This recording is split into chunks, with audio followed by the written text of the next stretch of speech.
Praise the lord.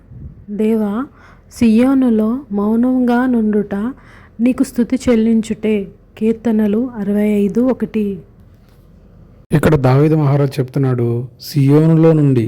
అంటే మౌనంగా ఉండటం అంటే మనం ఏదో అనుకుంటాము, మౌనంగా ఉండటం అనుకుంటాం. కానీ ఇక్కడ దావీదు మహారాజు చెప్తున్నాడు, సియోనులో నుండి కూడా నిన్ను ఆరాధిస్తాను ప్రభువా అంటున్నాడు. అంటే దేవుడు తన పట్ల చేసిన ప్రతి కార్యాన్ని బట్టి దావీదు మహారాజు దినమెల్లా ఆరాధిస్తూ దేవుని స్తుతిస్తూ వచ్చాడు, దేవుని గణపరుస్తూ వచ్చాడు. మనం కూడా దేవుని అట్టి రీతిగా మనం గణపరిచేవారుగా ఉండాలి, దేవుణ్ణి స్తుతించేవారుగా ఉండాలి, దేవుణ్ణి ఆరాధించేవారుగా ఉండాలి.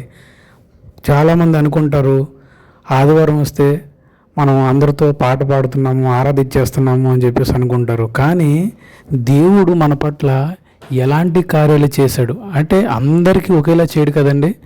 దేవుడు ఒక్కొక్కరికి ఒక్కో విధంగా చేస్తాడు. నా జీవితంలో దేవుడు ఏ రీతిగా చేశాడు అనే దాని గురించి మనం వ్యక్తిగతంగా ఆలోచిస్తే దేవుడు అనేక కార్యాలు చేస్తూ ఉంటాడు ఇక్కడ.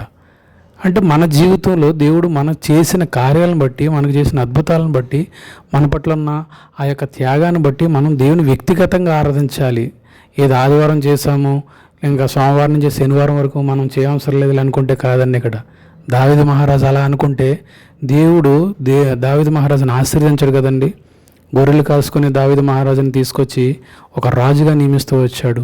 అంత మాత్రమే కాదు, దావీదు మహారాజు రాజైన నా దేవా అంటూ దేవుని స్తుతిస్తూ వచ్చాడు. అలాగే మనం కూడా దేవుడు మన యొక్క ప్రతి పాపాన్ని, మన యొక్క అపరాధములను అన్నింటినీ క్షమించి దేవుడు మన పట్ల ఎంతో త్యాగంతో సిలువలో ప్రాణత్యాగం చేస్తూ వచ్చాడు. ప్రియులారా, ఆఖరి బొట్టు వరకు చిందిస్తూ వచ్చాడు. కాబట్టి దేవుని స్తుతిద్దాం. Praise lord. వందనాలు.